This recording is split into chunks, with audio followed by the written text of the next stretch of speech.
Supercell's newest game, Moco, has launched yesterday, and I'm here to give you the best tips to help you boost your progression. I have been grinding the game hard, okay? Not just since it has been launched, but also in some exclusive beta tests where I reached max level and even went beyond that. So, I've got some good advice to share here. Now, if you do not have access to Moco, you are in luck. Supercell gave me this code right here that will give you access to the game, but it only works for a limited amount of time. Now, first things first, you need to download Moco on the Google Play Store or the iOS App Store, and then scan this code and it should give you access. Once you have been given access to the game, you won't need the code anymore, but make sure you guys share this with all of your friends who you think might be interested in playing Moco. I don't even care if you crop my face out, whatever you need to do, just get people playing, okay? It's only going to work for a limited amount of time, likely only for the first 24 hours that this video goes live, and I'm gonna be deleting this part of the video after I have confirmation that the code has stopped working, so yeah. Now, if you have missed the chance to get access to play Moco, I recommend following Moco's social channels in hopes to get some more invites. If they give me any invite codes, I'll be sharing them in some of my videos, so make sure you guys subscribe for that.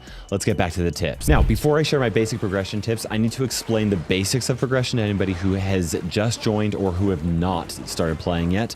There are two sides of progression, okay? First of all, you got gear health, but more important is your hunter XP level. Almost everything is locked behind this XP level. With every level upgrade, you get an increase to your maximum health as well as the maximum gear level that you can have. And as you can see right here, increasing your XP will also give you access to new worlds to farm, as well as access to 4-player dungeons called Rifts and solo challenges called Dojo and PvP called Versus. Certain weapons and abilities are also locked behind your XP. So a lot of the tips in this video are geared towards getting you as much XP as possible, as quickly as possible, or as efficiently as possible. Now, the second key aspect of progression is your gear power. And the power of your gear is going to get upgraded as you get chaos cores while you're fighting and hunting monsters, okay?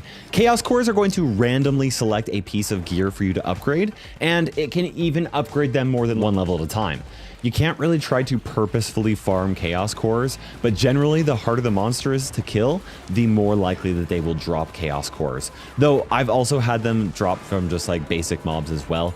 Honestly, I wouldn't be surprised if there's like some hidden like progression XP along the line, and after you kill a certain number of monsters, then you get a chaos core. I don't know if that's the case or not. It feels like that's what the case is. Either way, if you want to upgrade your gear power, the best thing for you to do is just to kill everything you come across. You can choose to upgrade some of your gear with the help of chaos kits, but I'll get more into that later. As you can see, you have to complete daily jobs for them. Now, before I give you my best tips for all of the hardcore sweats out there, we gotta kind of work our way up there, because not everybody's gonna be a hardcore sweat, and most of you shouldn't be. I mean, I'm gonna be, but like, that doesn't mean that you guys gotta be hardcore. So let's work our way up, starting off with the casual player or anybody who wants to, and let's not say casual, okay?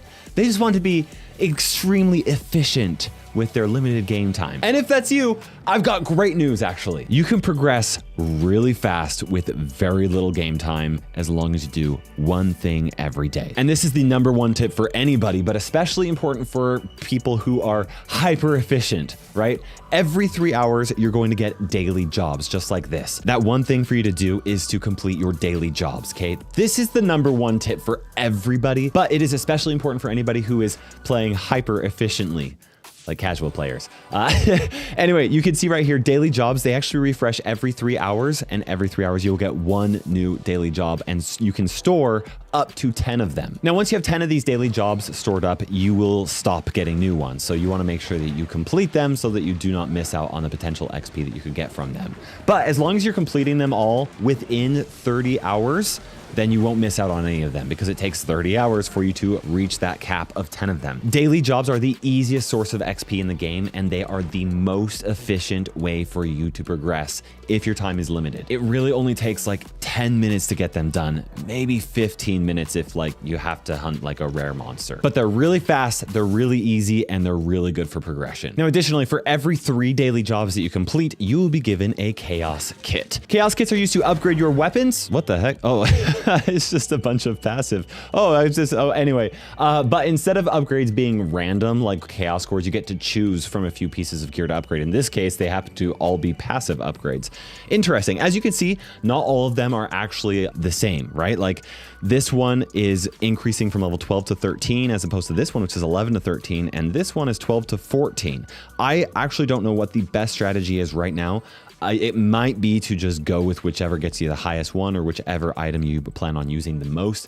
It also may be to go with whichever one is weakest. So you could go with whatever you want. In this case, I really like to use Smelly Socks and it'll be my highest power one. So I want more power and that's what I'm going for. So sweet. Now, what if you're not casual, but you are a softcore player, right? You've got more than 15 minutes to play every day and you're wanting to progress even faster than the casuals. Well, the second priority after you've done your daily jobs is to play enough every day to get through your 4 times XP multiplier, okay? Every 24 hours, you have a certain amount of XP available to you from hunting monsters or completing events or even by playing PvP, okay? This XP multiplier does not multiply the XP from daily jobs or quests like XP rewards, right? So you can't stack it with those quest rewards. It's just from hunting monsters and also getting XP from like events from saving NPCs and stuff like that. Now this XP multiplier starts out as a 4 times multiplier, but it only lasts for a certain amount of XP. And after you have burned through enough XP, the 4 XP multiplier goes down to a 3 times multiplier. And then it continues. Once you burn through the 3 times multiplier, it goes down to 2 times. And after that, the XP goes down to 1 times, and it's actually just called normal XP. Eventually, if you play enough, you'll just stop earning XP from monsters and events. It's actually really disappointing because you'll kill like a really big monster and you're expecting a big explosion of XP and nothing comes out of them. It's disappointing. It's the game's way of telling you to stop playing. But it takes a long time for you to completely run out of your 4 times, 3 times, 2 times, and normal XP so that you stop getting XP from monsters. I haven't timed myself on how quickly I could burn through it. It could be anywhere between like 6 to 8 hours of gameplay, maybe even more depending on how efficiently you play. But it's a long time, okay? If you're a softcore player, don't even bother with trying to burn through all of your available XP every 24 hours. It's just not worth it. But honestly, it really isn't too bad to burn through your 4 times multiplier if you've got more than like 30 minutes a day. I haven't timed how quickly it can take for you to burn through the 4 times multiplier. I'd guess maybe like 45 minutes.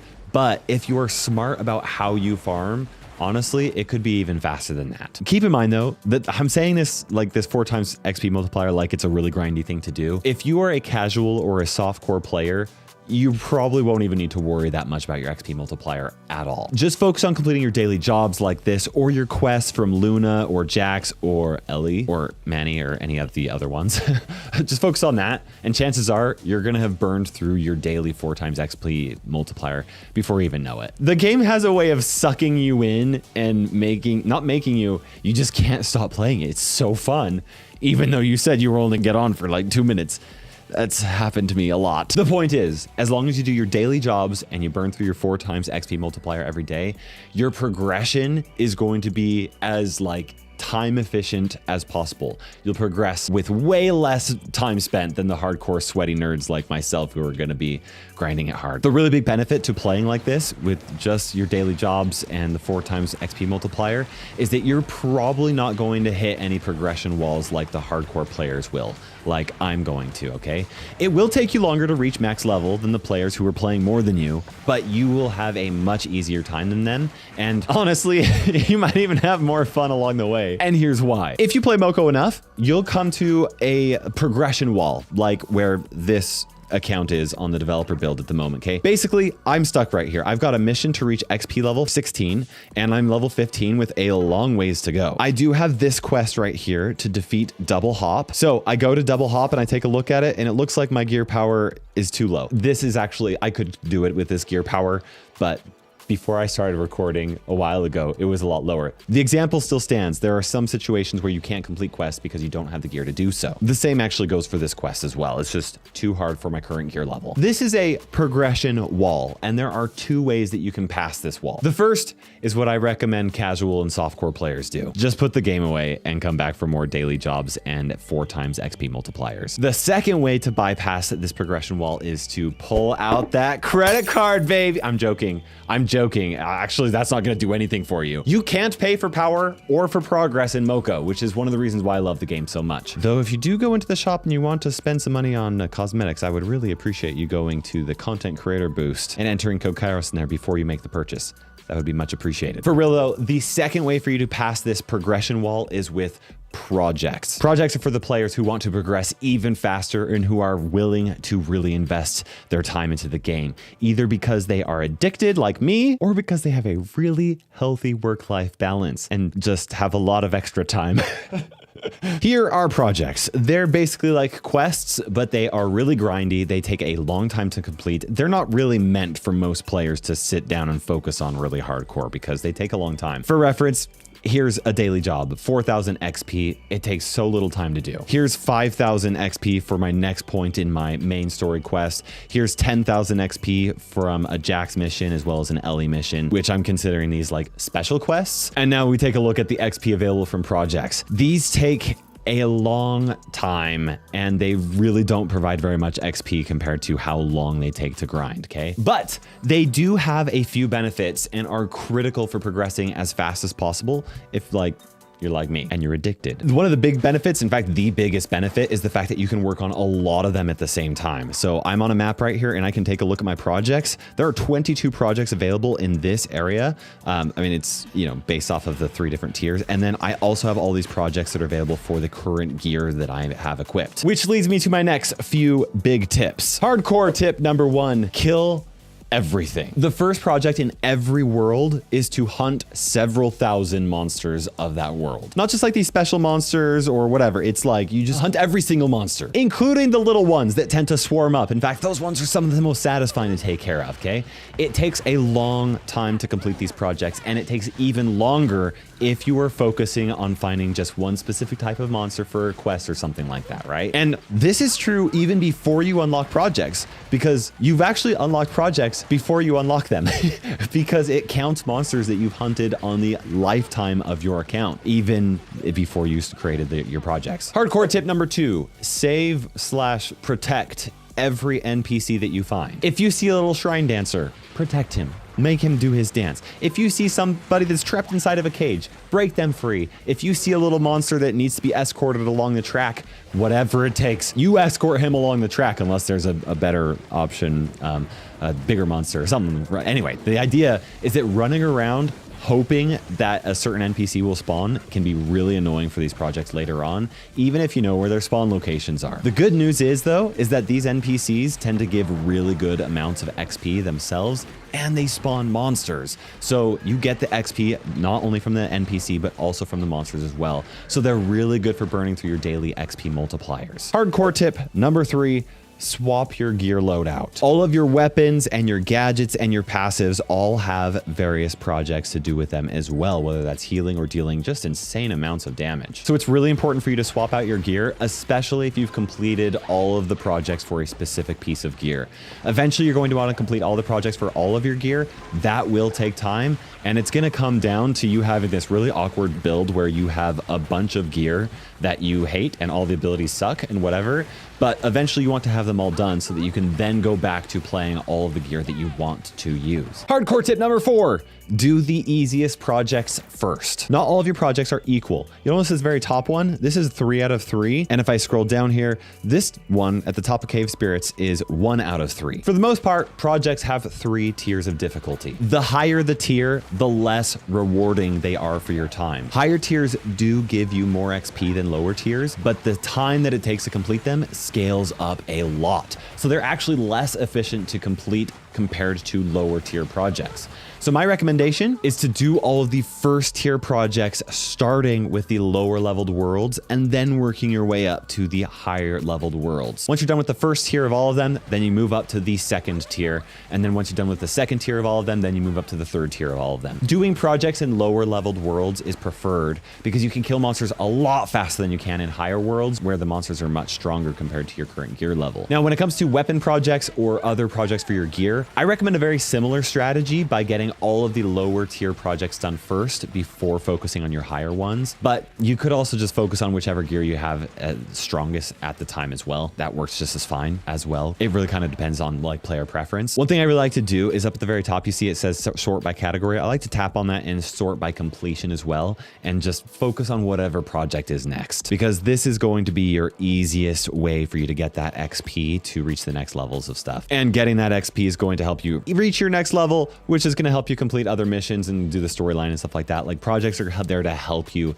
pass those walls, and sorting by completion will help you pass them faster than I don't know, whatever. You get the idea. Hardcore tip number 5, kill everything. Now I know what you're thinking. Didn't I already give you this tip? Yeah, I did. But also I didn't, okay? This is the second part to it. One big trap that I see a lot of hardcore players falling into is target farming specific monsters and events once they have completed most projects for a specific world, okay? And that makes sense, right? You're like, hey, I'm out of projects here. I'm just gonna go focus on farming the jugglers because I only have a project to kill X amount of jugglers. Cool, good idea. It's not going to be the best for you long term.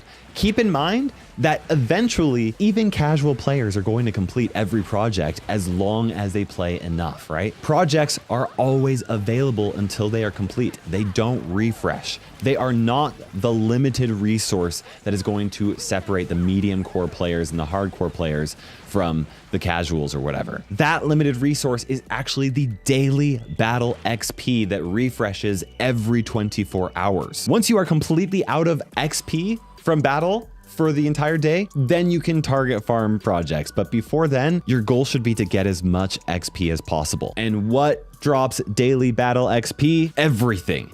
Every monster, no matter whether you have a project for them or not. So the faster you can get your game to show this out of battle XP, then the faster you're going to be progressing. And that means killing everything. Which leads me to my next couple of tips, and these are geared towards helping you farm that daily battle XP as fast as possible. Hardcore tip number 6, focus farm events. Throughout the day, there's going to be events that are going to pop up for a limited amount of time in various worlds, okay? And there are all sorts of different events. This event simply doubles the amount of XP that all of the monsters drop and you get from the NPCs and stuff like that. This event spawns dogs that you need to protect for a limited amount of time while they sniff. Yeah.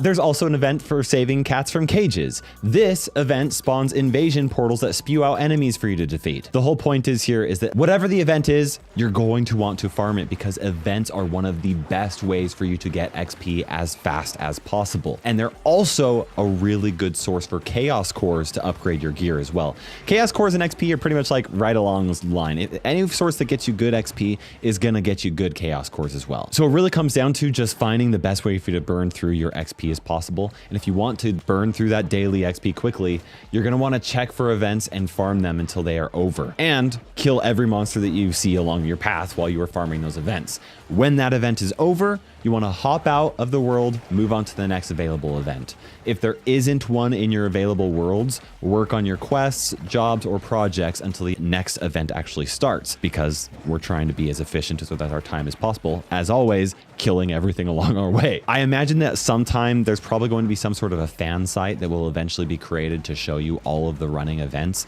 and their schedule and which worlds they're in, and would therefore show you what level you need to be able to farm those events. But until something like that exists, I just recommend checking every 5 or 10 minutes or so while you're working on your projects if you aren't actively farming an event, because events, they're huge. Hardcore tip number 7, farm with other hunters. They don't even have to be your friends. Though I do think that farming with your friends is going to be really, really helpful and fun. I genuinely think that moco is going to be so fun to play with your friends. But here's the deal. Well, I should mention this. I don't have developer confirmation on this, so please forgive me if I'm wrong. But based off of my experience, more enemies spawn when more players are in the area. And when more players are bunched up and are in an area and they're killing the monsters that are spawning faster, then those enemies get killed really fast. And the more enemies that are getting killed, the more likely the game is to spawn big bosses who drop lots of XP and have an increased chance of dropping chaos cores to upgrade your gear. That's why I say that farming with other hunters is better for everyone. It really is. It's gonna help you progress much faster than if you break off from the group and like forge your own path and you're like, I'm a solo hunter. Solo hunters will progress slower than